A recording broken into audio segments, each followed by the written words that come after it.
right, welcome back to the show.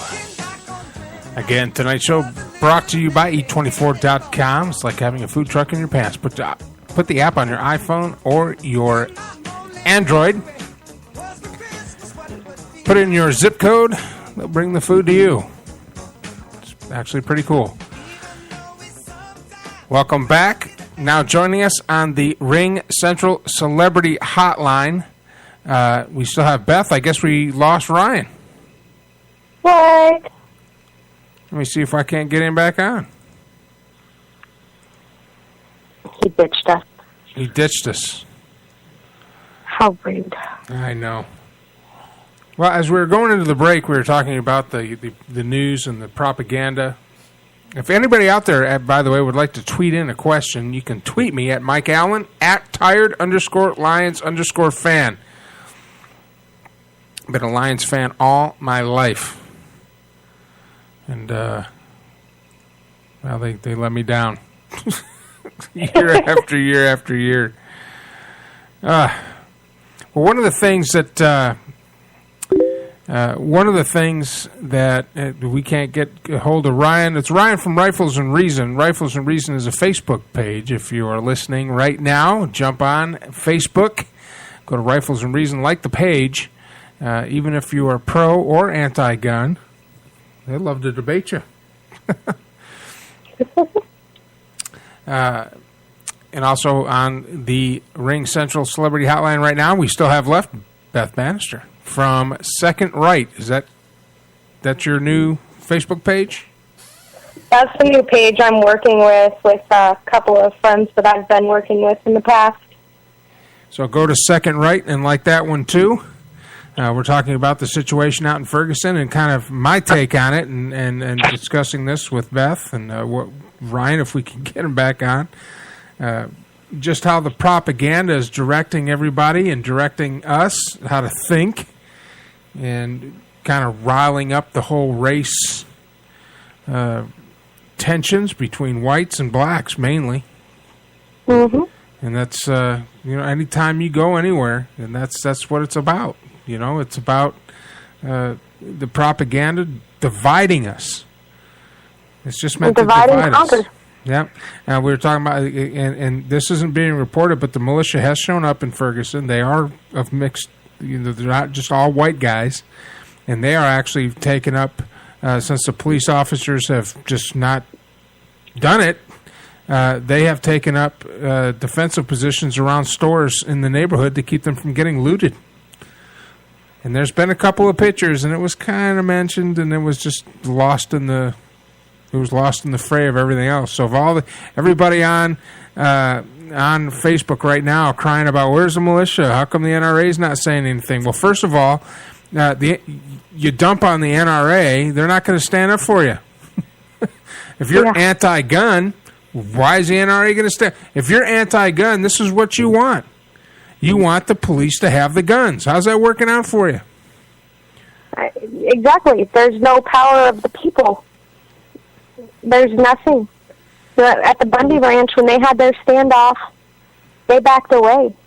Because, and it doesn't mean that the Bundys were right. It doesn't mean that they were wrong. But when the people come together and they're able to stand up against what's going on and what we feel, there's better ways to go about it. There doesn't need to be you coming in and, confiscating cows or whatever the situation is.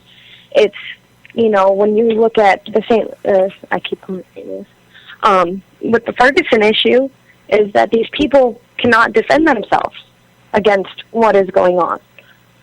And shop owners can't defend their stores. Shop owners can't defend their own stores. There was a story that got lost early on where a couple of shopkeepers just barely tried to get their store locked down and had to run out the back door. I don't know about you, but me, if I own a store and someone's trying to beat down the front to come in and steal stuff, there's going to be some buckshot involved. That's just the way there is, because it's my store. On what you have, if it's a situation you have insurance, it's all going to be covered. Your life loss isn't going to be worth it. Leave. Let them, it all really depends. I mean, that's your livelihood. You're going to want to protect it. I understand that. But if you see people banging down your door and they have their own guns, is it really worth it? Well, if they have their guns, but none of these people had any guns. They just overpowered. They were beating the crap out of it. Matter of fact, there's not a whole lot of guns there except for the militia folks that have stepped in front of the people who didn't have guns. And as far as the reports go, which, it didn't meet their agenda, so I'm sure they're not saying anything. The store owners, the ones that are losing everything and getting their stores looted and stuff like that, they couldn't defend themselves because of the city ordinance, I guess, where you can't carry. Yeah. But all that's being lost. The thing that unnerves me the most, and this is everything set aside, the thing that is bugging me the most is that we're not reporting on how our constitutional rights are being stomped on there. You have no free speech. They're telling you, the media, so freedom of the press, you need to go stand over here. Protesters, you need to stand right over here. Here's your little section, and we're going to surround you. So how is that, the right of peaceful assembly? There's so many different situations that are going on that's, questioning, and that's not what we're talking about. Well, they're also arresting reporters. They're arresting reporters, knocking their equipment down, shooting paint. The Al Jazeera folks, and I don't really agree with Al Jazeera, but, they were set up, and the police just were driving by and threw a couple of canisters their way and shot rubber bullets at their equipment. That's not freedom of press. Exactly. That's why it's, becoming an issue where all of our rights are being stomped on. I mean, First Amendment's gone, Fourth Amendment's gone. How many more are you going to stomp on to see that we have an issue beyond Michael Brown going on? If it's about just about Michael Brown, then it should be focused on just Michael Brown and taking it to the court.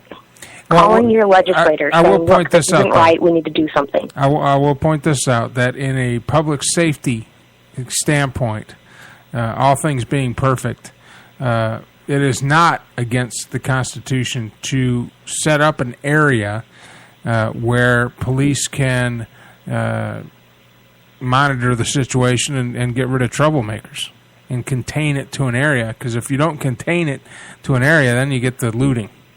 So, exactly. So really, that didn't happen. That didn't happen till after the looting. I mean, before that, they were letting them walk anywhere they wanted. Then all of a sudden, bottles and cans of piss and all this other stuff started flying.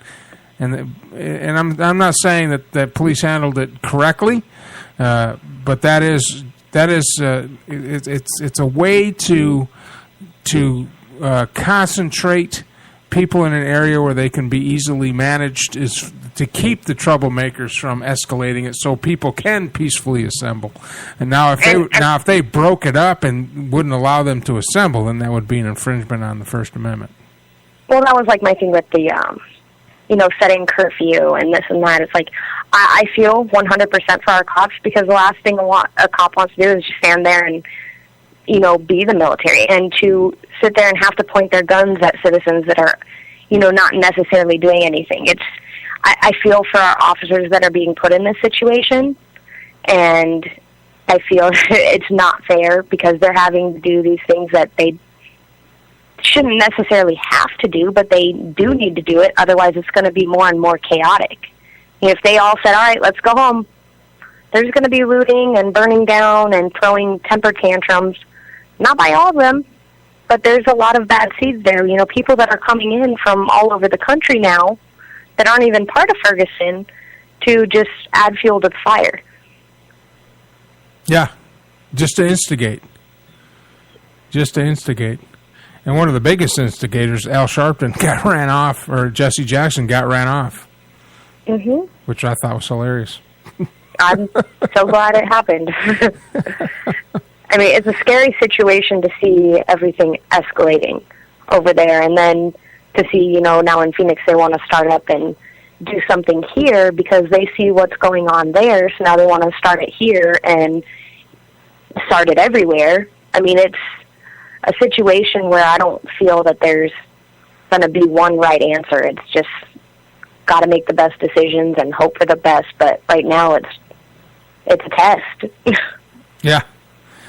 Yeah, and, if people were armed and if our police officers were police officers, not soldiers, one of the things that, I walked away from law enforcement just because of political correctness and the fact that we weren't, we're supposed to be part of the community. We're supposed to be the watchmen.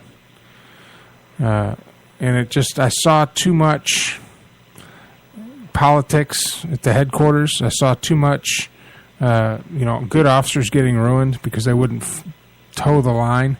I was one of them. A lot of things were said about me that weren't true. But one of the things I've noticed, especially here in my hometown of Hutto, it's Hutto. There's 20,000 people here. When I first moved to Hutto, officers would stop and talk to you. They noticed that you were new in town, and we might be big now, but still, it's a wave. That doesn't hurt anybody. When an officer drives by, give a little wave. Hey, how y'all doing? Smile. All our officers are driving around like they're pissed off. When I was in East Side Austin, the so-called bad part of town of Austin, I waved to everybody, even the thugs. I waved to them. Hey, what's going on, guys? And get out and talk to people. Find out about the neighborhood you're patrolling. Walk down the sidewalk and just say hello. Exactly. And I have the utmost respect. And that's one thing that's always bugged me is when you see the media, everything's, this officer, this. Painting our officers out to be bad, where now everybody looks at, oh, yeah, that's, it's coming. We're always getting shot by the police. And, one sign I saw from Ferguson was, we need to fight today, otherwise our kids will die tomorrow. It's like our police are not bad men, and it's the media that pushes out a lot of this. That's why when I saw the one story where the officer had saved the lady's life from choking, I'm like, everybody wants to share videos of how our officers are bad or share these bad stories. Like, why aren't we giving credit to the good officers that are saving lives and stopping violence? And we don't hear about that because people only want to hear the bad. Well, then it gives them an excuse. Gives them an excuse to act up because police are bad, so we don't have to listen to them. I'm pretty this is what I think happened. And let me tell you what. Let's break at the top of the hour. Are you going to stick around, Beth? I'm here. All right. That's Beth Banister from Second Right, a brand new webpage that she's working with now. She was working with another one that we will not name, but she's with that one now. And Ryan Lee, I guess, dropped off the face of the earth. We can't get him to get back on. It's a technical difficulty. He didn't hang up on us or anything. But we're going to be right back after these messages. Tonight's broadcast brought to you by Eat24.com. It's like having a food truck in your pants. Put the app in your phone, put it in your iPhone or your Android, put in your zip code, and they will find a restaurant near you that'll deliver food right to your house. And also tonight, Beth Banister from Second Right is joining me on the Ring Central Celebrity Hotline. I'm Mike Allen. This is the Armed Radio Global Network, and you're on the air. Route 106 Motors is the home of fine pre-owned vehicles. Experience a no-pressure sale with a family-friendly atmosphere. Route 106 Motors has been practicing the same simple philosophy of low prices for over a decade, and it has brought us great success. Recently, while other dealers are closing their doors, Route 106 Motors is expanding. We are a wholesale dealer, and we own the property and pay cash for all the vehicles. This allows us to sell to the consumer for a lot less than the average dealership. We are a high-volume, small-profit dealer, and we pass the savings on to you. New changes have been made at Route 106 Motors. Stop by and check out our brand-new building. Route 106 Motors, located at 569 West Street. Check our website at Route106Motors.com and be sure to like us on Facebook to find out about all the latest deals and savings opportunities. Route106Motors.com. Arriva da Firenze, Italia, Nesti Dante, il sapone realizzato a mano, ispirato al bel paesaggio.